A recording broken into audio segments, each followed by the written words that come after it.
الله العظيم الذي لا إله إلا هو الحي القيوم وأتوب إليه أستغفر الله العظيم الذي لا إله إلا هو الحي القيوم وأتوب إليه أستغفر الله العظيم الذي لا إله إلا هو الحي القيوم وأتوب إليه أستغفر الله رب البرايا أستغفر الله من الخطايا أستغفر الله رب البرايا أستغفر الله من الخطايا أستغفر الله رب البرايا أستغفر الله من الخطايا ربي زدني علما نافعا ووفقني عملا مقبولا ووهب لي رزقا واسعا وتب علي توبة نصوحا وتب علي توبة نصوحا أستغفر الله رب البرايا أستغفر الله من الخطايا أستغفر الله رب البرايا أستغفر الله من الخطايا يا سلام يا سلام يا سلام سلمنا والمسلمين يا سلام يا سلام يا سلام سلمنا والمسلمين يا سلام يا سلام يا سلام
Faqad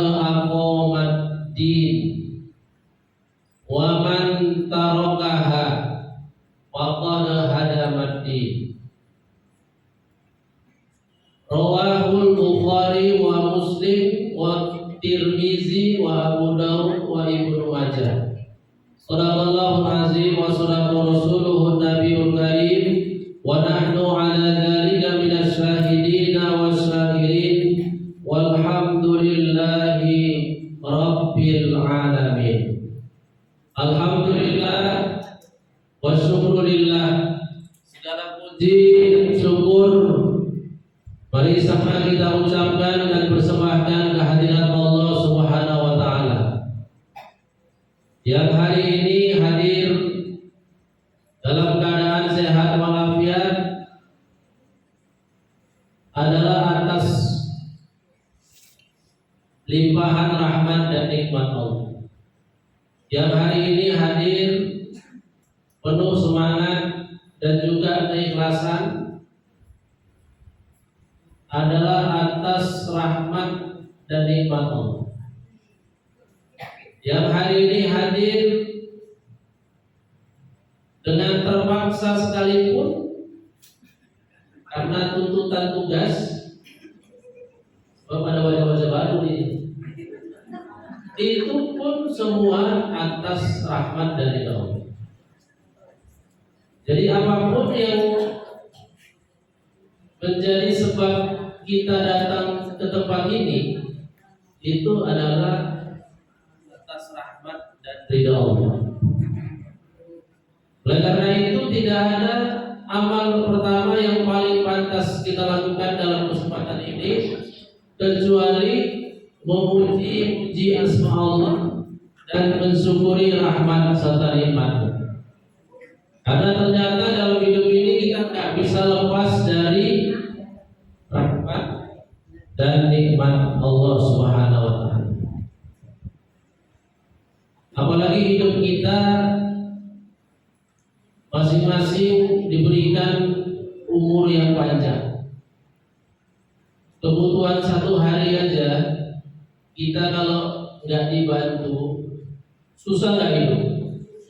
Apalagi kebutuhan selama ada 50 tahun, ada 60 tahun, ada yang 70 tahun. Bagaimana rasanya hidup? Satu hari aja nggak dapat bantuan susah, hidup berpuluh-puluh tahun tentu akan lebih susah. Tapi kenapa selama ini kita hidup nggak susah? Itulah karena limpahan rahmat dan nikmat Allah, kasih sayang Allah. Oleh karena itu yang pertama sekali mari sama-sama kita ucapkan hamdalah, alhamdulillahirabbil alamin. Mudah-mudahan rasa syukur yang senantiasa kita lakukan ini akan dibalas Allah dengan tambahan rahmat dan nikmat yang berlipat ganda. Amin ya robbal. Amin ya robbal. Ya, jangan takut-takut dengan amin. Karena kita bukan kampanye, kita sedang mengaji. Kalau ada sekalian nggak apa-apa, itu urusan masing-masing. Tapi selawat dan salam juga mari sama-sama kita ucapkan dan hadiahkan kepada yang kita muliakan, yang kita harapkan syafaat bantuannya di yaumil akhir kelak, yaitu Rasulullah Muhammad sallallahu alaihi wasallam. Allahumma sholli wa sallim wa barik alaihi.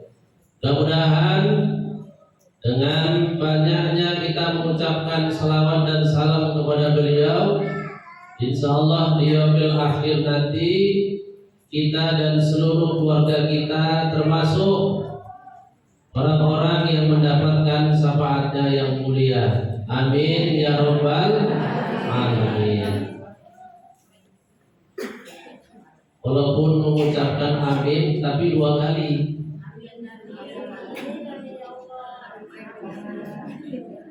Walaupun mengucapkan amin tapi jumlahnya ada dua kali. Jadi semuanya dapat.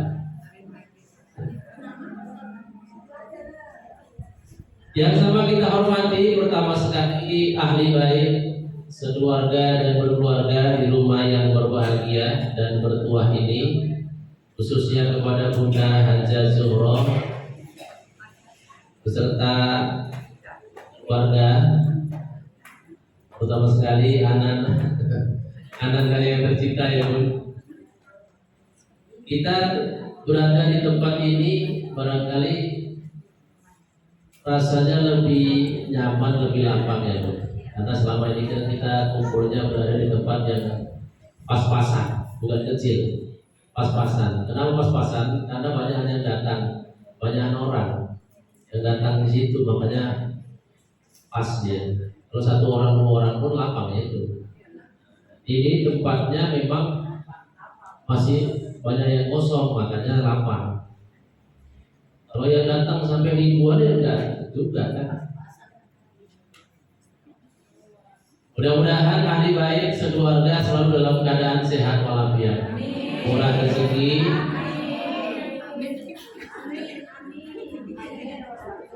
dan kali ya, panjang umur. 3 dapat ya, 1, 2, 3 dapat. Kemudian yang sama kita hormati pengurus majelis taklim. Hari ini ada majelis taklim SAB, ya kan Bunda? Kemudian Eli di sini. Kemudian ada juga pengurus majelis taklim Al-Falah. Saya nggak tahu apakah ada apa nih? Karena katanya informasinya kan gabung nih. Ya Bunda. Ya sudah nggak apa-apa. Pokoknya yang namanya pengurus majelis taklim semuanya sama-sama saya hormati dan saya muliakan. Mudah-mudahan juga selalu dalam keadaan sehat walafiat, tetap semangat. Kemudian yang saya hormati dan muliakan ibunda sekalian, hadirat wa muslimat, terutama sekali orang-orang tua kita semua, orang-orang tua saya, semoga tetap juga dalam keadaan sehat walafiat, tetap semangat sehingga nanti bisa menjadi contoh tauladan ingarso sum tulodo tuturi handayani. Yang tua jadi teladan yang bisa dicontoh, itu tuturi handayani.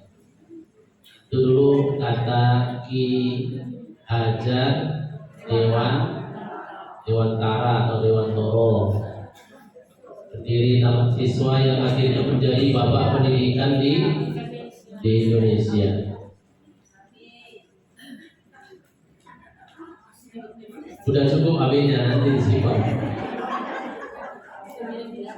Ibunda sekalian yang saya hormati dan saya muliakan, hari ini kita sudah berada di hari yang ke-14 Rajab. Ini kalau nggak salah perhitungan, hari ke-14 atau tanggal 14 bulan Rajab tahun 1445 Hijriah. Ya, ada yang hitungnya 15, ada yang hitungnya 14. Banyak kali versi perhitungan ini. Yang penting kita sudah berada di pertengahan bulan Rajab. Kalau sudah masuk bulan Rajab, Ibunda, ada satu peristiwa penting yang selalu kita ingat dan diperingati nanti, yaitu Isra dan Mi'raj. Pada kesempatan ini saya tidak akan menyampaikan tentang Isra dan Mi'raj, tapi yang ingin saya sampaikan adalah tentang inti, tentang saripati dari perjalanan Isra dan Mi'raj, yaitu turunnya perintah sholat fardu, sholat wajib 5 waktu sehari semalam. Jadi sebenarnya kalau kita memperingati Isra Mi'raj, itu sebenarnya kita memperingati ulang tahun sholat. Kalau kita memperingati Isra Mi'raj, sebenarnya intinya kita memperingati saat waktu atau tahun diperintahkan Allah Subhanahu wa taala melaksanakan sholat fardu 5 waktu. Yang jadi pertanyaan ibunda sekalian, kalau sholat fardu yang 5 waktu itu diperintahkan setelah peristiwa Isra dan Mi'raj, berarti sebelum peristiwa Isra dan Mi'raj itu Ada nggak perintah sholat?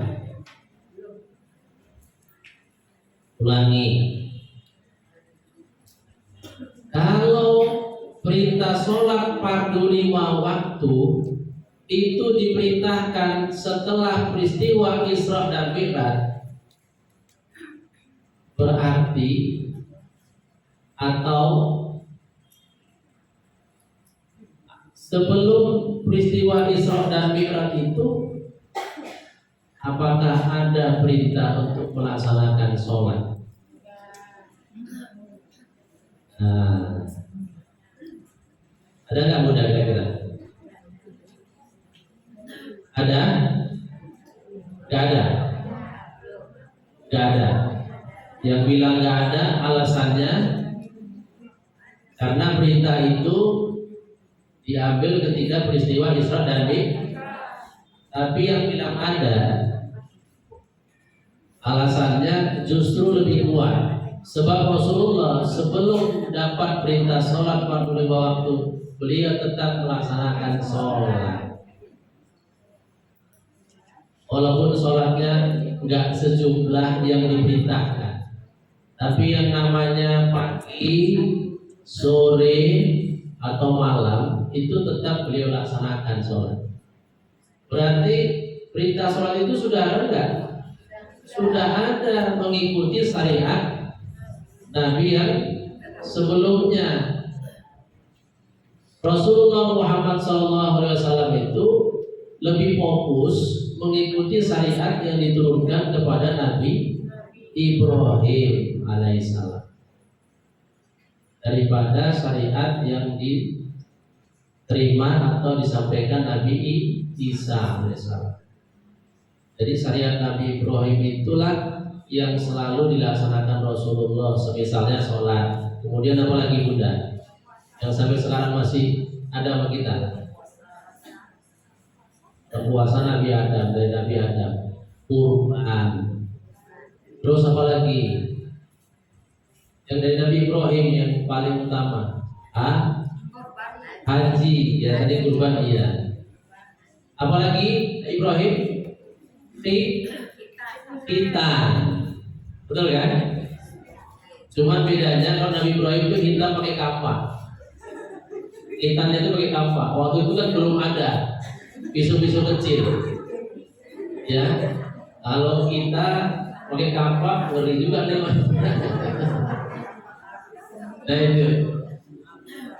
Jadi sudah ada perintah sholat itu, cuma tidak sejumlah 5 waktu yang diperintahkan kepada Nabi Muhammad dan umat beliau.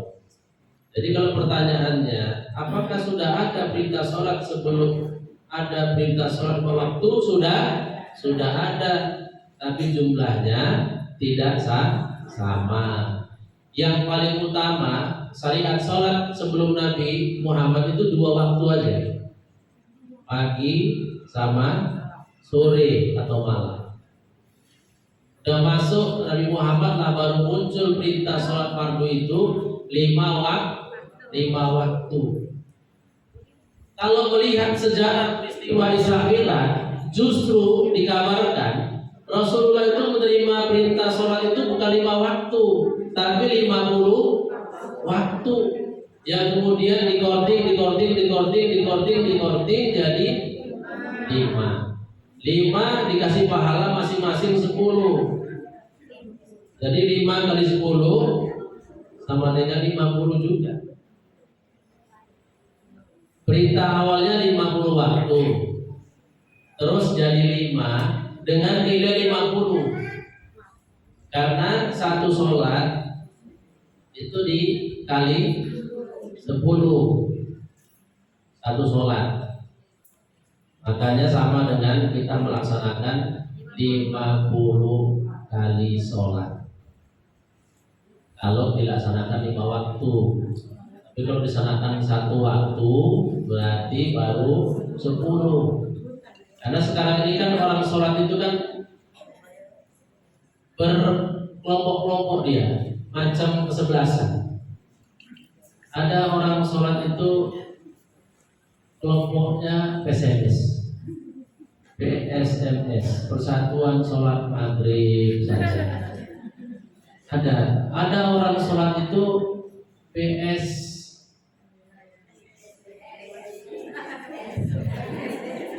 coba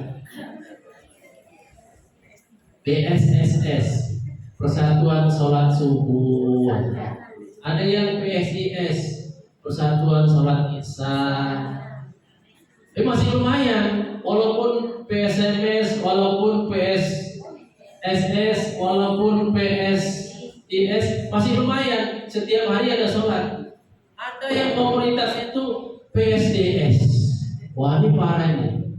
Persatuan Sholat 2 kali setahun. Jadi kan lebih parah. Cuman Idul Fitri sama Idul Adha. Itu pun karena hari raya. Kalau nggak hari raya nggak jadi. Orang-orang yang sholatnya seperti ini berarti perintah Allah yang 50 waktu nggak pernah dapat, nggak pernah sempurna. Karena untuk mendapatkan perintah Allah yang nilainya 50 waktu, dia harus sholat 5 waktu. Ya subuh, kan sebenarnya kita ingat ya Bun, dikasih sholat nilainya 10 sholat kan dengan itu. Kalau sampai 50 waktu lah kita satu harian sholat, nggak ada waktu kita untuk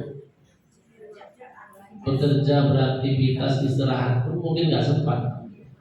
Sekitar berapa menit sekali sholat itu? 24 jam bagi 50. Berarti berapa menit sekali kita sholat? Nah itu, kita belum siap zikir-zikiran doa langsung berdiri lagi. Sholat pertama, sampai lupa pun kita niatnya. Sholat pertama ini niatnya apa? Sholat kedua.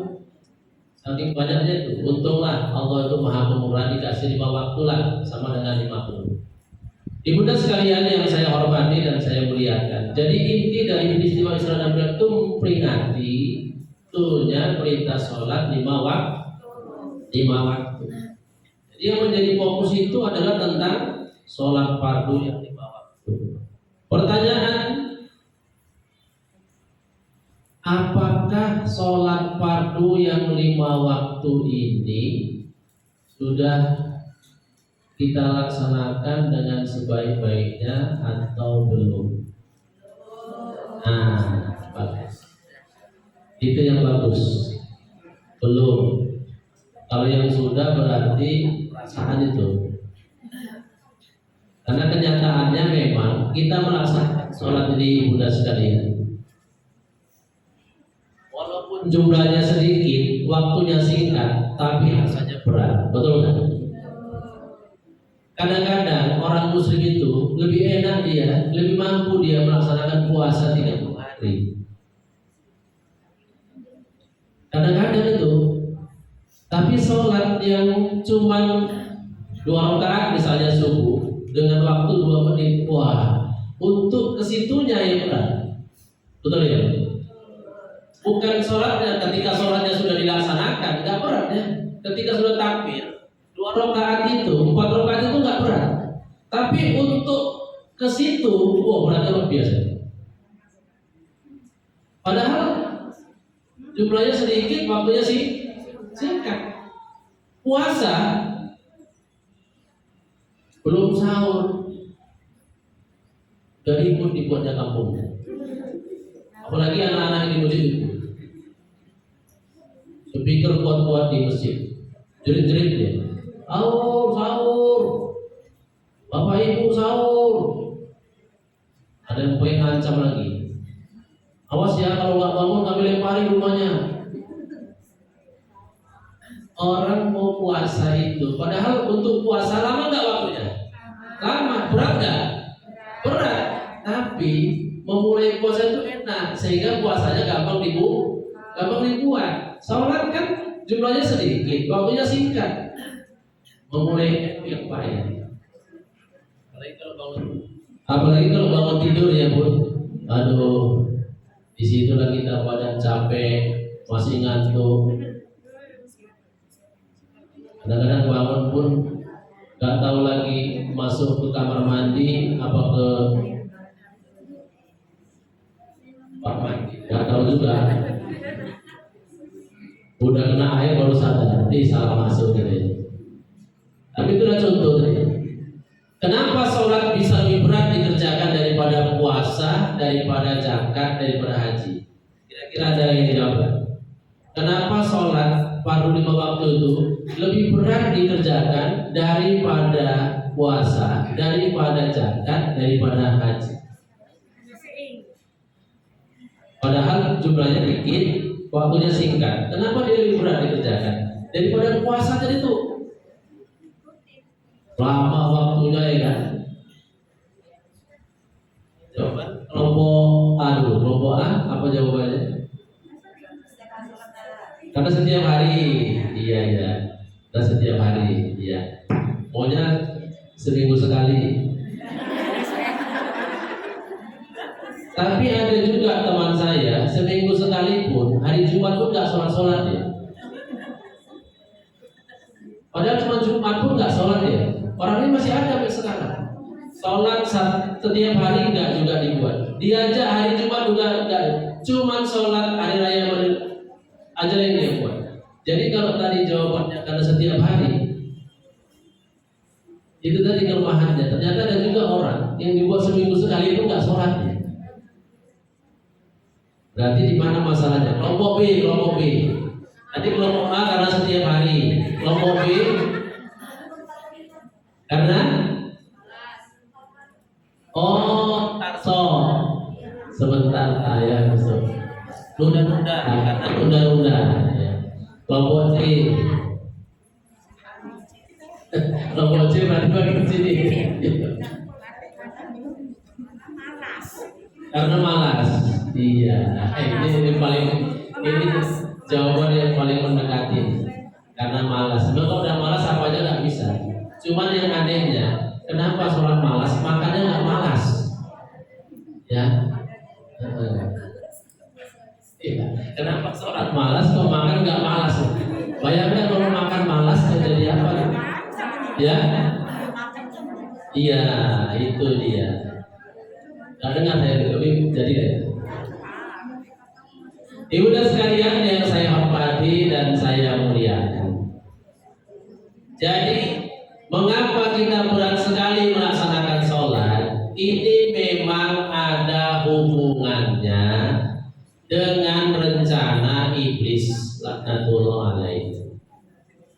Kita semua harus tahu ibadah yang paling utama, yang pertama dan yang paling utama, dan ibadah yang kita langsung komunikasi sama Allah itu hanya sholat. Nanti buka buku-buku fikih, buka buku-buku tafsir juga, kita akan ketemu dengan status dan kedudukan ibadah sholat dari semua ibadah yang lain. Jadi ibadah sholat itu adalah ibadah yang pertama, yang paling utama, ibadah yang paling dekat kepada Allah, paling disukai Allah, karena dia komunikasi langsung. Daripada puasa, daripada zakat, daripada haji. Iblis itu tahu orang yang rajin sholat, orang yang sering komunikasi sama Allah, maka inilah orang yang paling susah ditaklukkan, orang yang paling susah dikendalikan sama iblis. Makanya di pasukan iblis itu ada dibuat bidang ya, penggoda bidang sholat, ada dibuat situ. Pimpinannya itu ada jenderal khusus yang sholat ini, jenderal ini sama kelompoknya. Mengapa kita berat melaksanakan sholat? Karena memang itu target utama yang mau digagalkan oleh karena iblis tahu kalau orang rajin sholat, komunikasinya bagus sama Allah, maka itulah orang yang paling sulit diganggu dan dikendalikan oleh iblis. Artinya apa itu? Jadi kawan atau jadi lawan? Jadi lawan. Sementara iblis kan dalam hidup ini ingin mencari kawan. Kenapa dia sudah divonis masuk neraka dan dia sudah ikhlas, tapi dia minta sama Allah, kasih aku segala macam fasilitas untuk bisa narik hambamu menjadi kawanku masuk neraka. Kata Allah, silakan.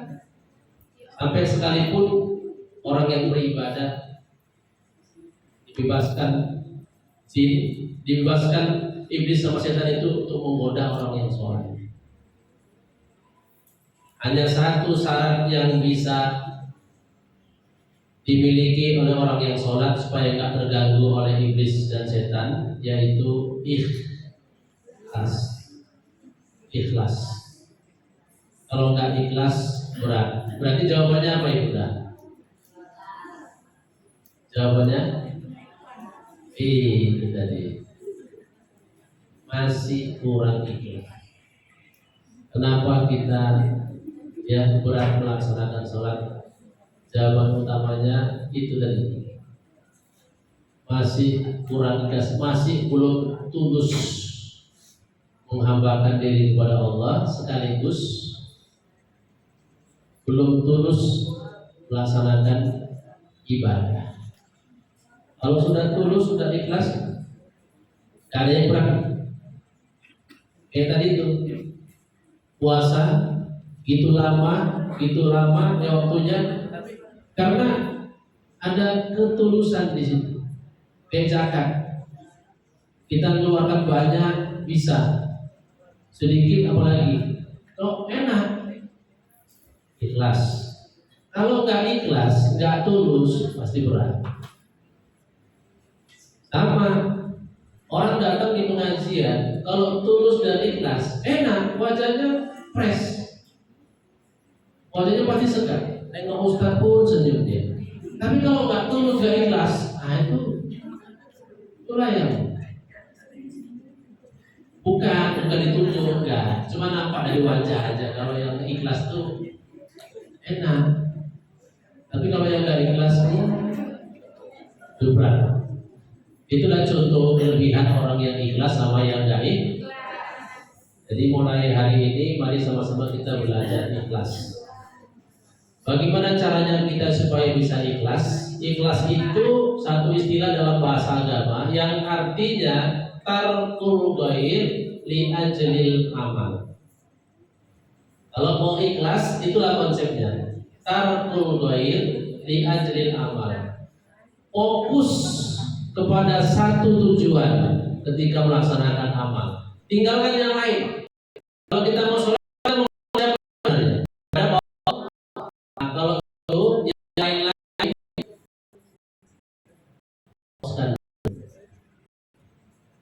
tapi untuk ke situ ibunda, persiapannya memang nggak mudah. Makanya kita mau sholat itu kata Rasulullah, hal-hal yang nggak mau sholat ada dulu. Misalnya, kalau kita mau sholat, kita jemur kain cuaca mendung, itu pasti bisa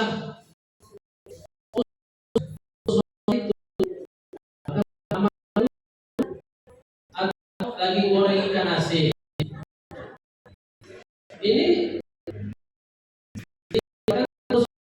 nanti nggak bisa fokus. Kalau udah nggak fokus nggak jadi.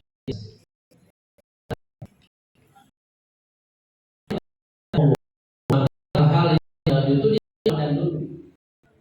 Artinya kalau mau sholat tadi aman-amankan dulu, bersih-bersihkan dulu, dan tenang kita ayo sholat. Itu pun kadang-kadang nanti awalnya udah. Kenapa? Itu tadi ada iblis, ada setan yang goda. Tapi kita harus tahu, ibunda sekalian, makin berat godaan kita dalam beribadah, berarti nilai ibadah itu makin besar pahalanya. Siapa orang yang paling berat godaannya dalam beribadah? Pertama adalah Nabi dan Roh, dia yang paling berat. Jadi bukan karena kita banyak kesibukan, bukan. Yang kedua siapa? Para aulia, para ulama. para guru-guru kita baru sampai ke ujung-ujungnya kita. Jadi yang paling besar godaannya itu dalam beribadah justru orang-orang yang paling kuat, tinggi imannya dan paling banyak amalnya. Itu paling berat. Karena jenis setan yang goda itu ibunda beda dia tingkatannya.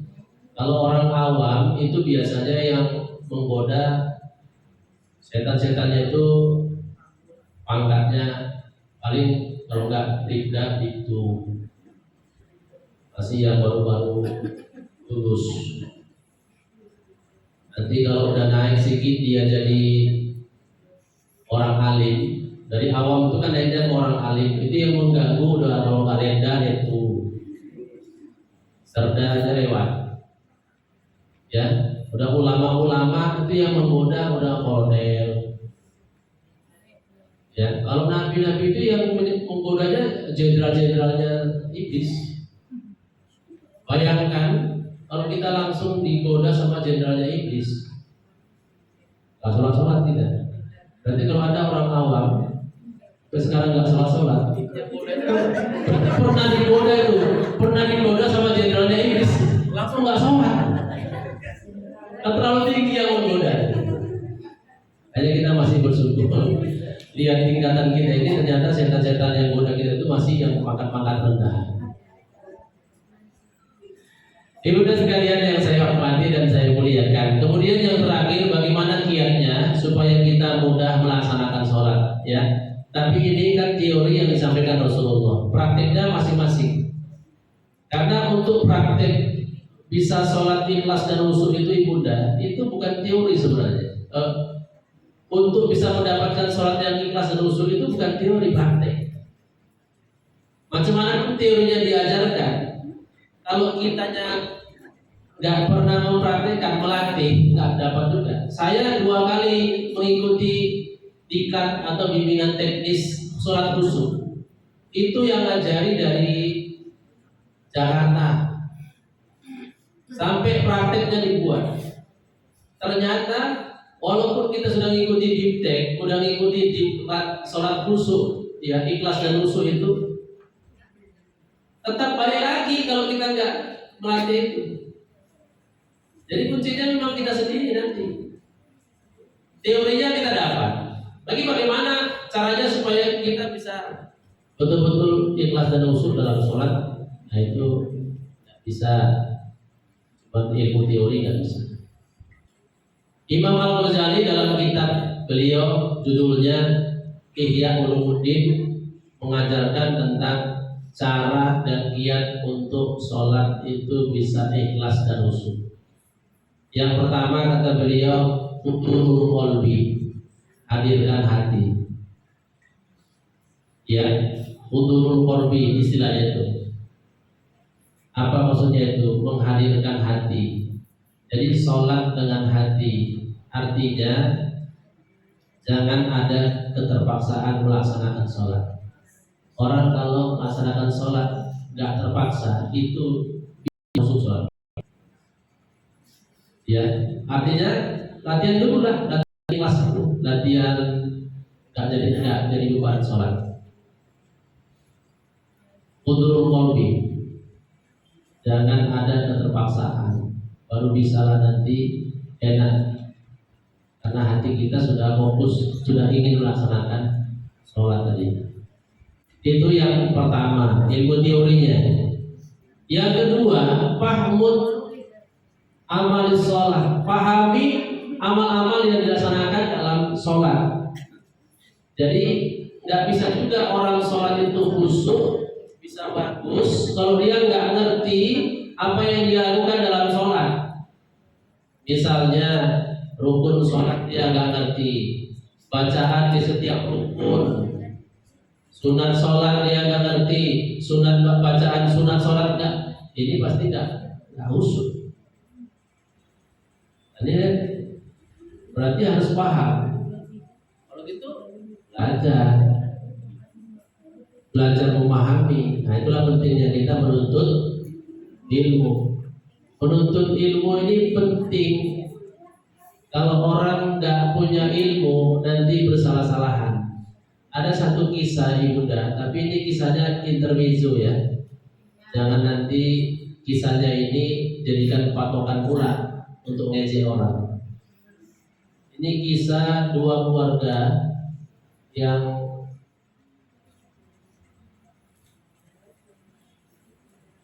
bisa dikatakan keluarga bodoh. Dan bodoh, keluarga yang bodoh dan bodoh.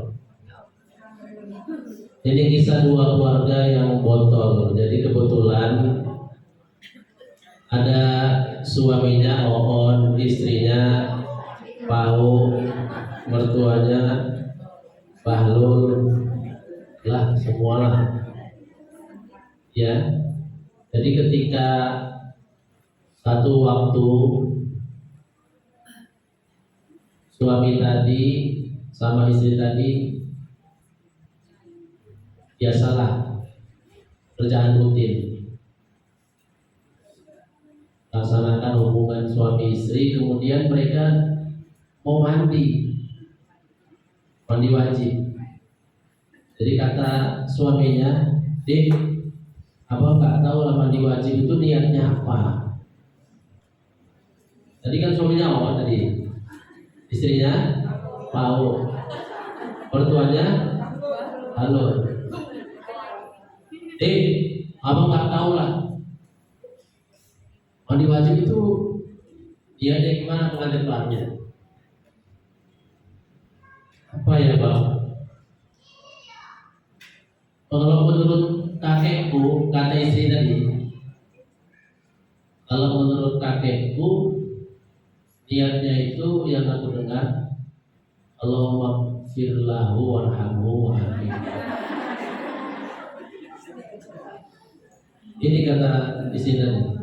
Apa itu? Tapi yang diajarkan sama kakek itu waktu itu bukan itulah. Jadi apa? Allahumma firli warhamni wajburni. Inilah karena gak ngerti ribut akhirnya. Enggak, yang betul ini Allahumma firlahu. Mana bisa? Kakekku pintar tuh lama jadi guru. Rabbi firli warhamni. Ribut terakhir dengar mertuanya. Pagi-pagi guru dipanggil, kenapa tadi malam kok bising kali di kamar itu? Jadi mama nguping, ya kedengaran bukan nguping. Masa ribut kali? Ini lama suamiku ini bodoh kali. Kamu yang bodoh kata suaminya. Masalahnya apa kata mamanya? Ini pertama nanya tentang niat mandi wajib. Jadi kan aku ingat kata kakek, mandi wajib itu niatnya Allahumma firlahu warhamhu wa'afi. Apa kata mamanya? Memanglah bodoh kalian. Memang salah lah itu. Mana pula itu niatnya? Itu doa orang meninggal. Iya mak, berarti salah itu. Jadi kalau suamimu kenapa gak mau terima? Apa pula yang diniatkannya? Kata dia, niatnya Rabbi firli warhamni wajburni. Mamanya pun bilang itu pun salah. Mana itu kan doa di antara dua sujud. Oh, ada mamanya. Jadi apa begitu? Kalau yang mama ingat kata kakek kau dulu, itu niatnya itu nawaitu somawati anadati padusari mau. Iya mak. Ya nggak ada yang betul. Kenapa? Kenapa dikatakan nggak ada yang betul? Gara-gara nggak punya ilmu. Nah itu makanya pentingnya untuk ilmu itu biar nggak salah. Jadi kalau mau bisa paham bagaimana sholat yang bagus, tolabul ilmu, nuntut ilmu, itulah pentingnya majelis taklim ini. Tapi kalau sudah ngikuti tolabul ilmi majelis taklim, jangan nggak paham-paham. Ada juga itu orang ikuti majelis taklim nggak ngerti juga sampai sekarang karena nggak fokus. Nah, orang mengalir dia main handphone, ada juga itu, iya kan? Ada yang dengar Ustadz ceramah, dia ceramah juga di situ. Jadi dia nggak ngerti, makanya sampai sekarang nggak paham-paham. Sama itu kayak orang murid Yasin 40 tahun, cuma Yasin aja yang hafal. Ya ayat kedua nggak apa-apa sampai sekarang. Yasin. Kalau itu soal apa itu? Yasin, Yasin. Maksudnya itu wal Qur'anil hakim. Ya Allah, 40 tahun baca Yasin. Nggak apa-apa Yasin. Berarti kan nggak fokus. Udah pas. Jadi ibunda sekalian, intinya pengajian kita hari ini adalah menjelaskan pentingnya sholat fardu 5. Jadi sebagus apapun teori yang disampaikan oleh para ustadz dan dai-dai, itu gak akan mempengaruhi diri kita kalau memang gak muncul kesadaran dan juga kesenangan kita dalam melaksanakan ibadah sholat. Jadi kita berusaha melatih diri kita sendirilah dengan mengutamakan prinsip sholat itu bukan beban, tapi meringankan atau menghilangkan beban. Itu kalau prinsipnya seperti itu gampang. Sholat itu bukan beban, tapi menghilangkan, meringankan beban. Insya Allah semuanya bisa kita laksanakan. Senang sekali saya bisa bertemu dengan ibu sekalian. Cuma keterbatasan waktu pada jam ini ada juga kegiatan yang sama. Jadi mohon maaf ibunda, saya izin duluan. Mudah-mudahan apa yang disampaikan walaupun sedikit ada manfaatnya. Terima kasih atas segala perhatian. Mohon maaf atas segala kekurangan. Kalau ada jarum yang patah jangan disimpan sampai berkarat. Kalau ada yang salah-salah mohon maaf dunia wal akhirat. Billahi taufiq wal hidayah. Wassalamualaikum warahmatullahi wabarakatuh.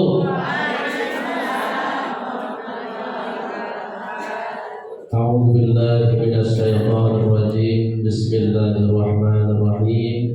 Alhamdulillahirabbil alamin. Wassalatu wassalamu ala rabbil anbiya'i wal mursalin wa ala alihi wa sahbihi ajma'in. Allahumma ij'al jam'ana jam'an marhuma wa tafarruqana min ba'dihi tafarruqan ma'sumah wahdina siratan mustaqimah. Allahumma arinal haqqa haqqan warzuqna ittiba'ah wa arinal batila batilan warzuqna ijtinabah. Innal batila kana zahuqa. Allahumma bi barakati jam'ina wa bi barakati du'aina hadiyatan minna balighatan wasilatan kamilatan syamilatan ila arwahi man ijtama'na hauna sababihim min ahli hadzal bait, yakni ila ruh abina Haji Abdurrahman bin Abdul Habib wa ila ruh umina Hajjah Fatimah binti Abdul Wajid wa ila ruh umina Hajjah Sa'diyah binti Haji Ismail wa ila ruh abina Haji Abu Hanifah bin Sultan Suwaso wa ila ruh umina Hajjah Salamah binti Usman wa ila ruh abina Muhammad Isa Nasution bin Ngado min usulihim wa min furuhim min ahli hadzal bait wa ila arwahi jami'i ahli al-qubur minal muslimin wal muslimat wal mu'minin wal mu'minat min masyariqil ardi ila magharibiha bi rahmatika ya arhamar rahimin. Allahumma ighfir lahum warhamhum wa'afihim wa'fu anhum wa akrim nuzulahum wa wasi' madkhalahum waj'alil jannata mathwahum waj'al quburahum rawdatan min riyadil jannah wa la taj'al quburahum hufratan min hufarin niran. Allahumma anzil rahmah wan ni'mah was-sihhata wal quwwata wal 'afiyata was salama wal imana wat taqwa wal hidayah wat taufiq wal inayah wa rizqa alaina jami'a khususan ala ahli hadzal bait wa khususan على هذه الجماعة برحمتك يا أرحم الراحمين. ربنا آتنا في الدنيا حسنة وفي الآخرة حسنة وقنا عذاب النار. وصلى الله وسلم عليه والحمد لله رب العالمين. تقبل الله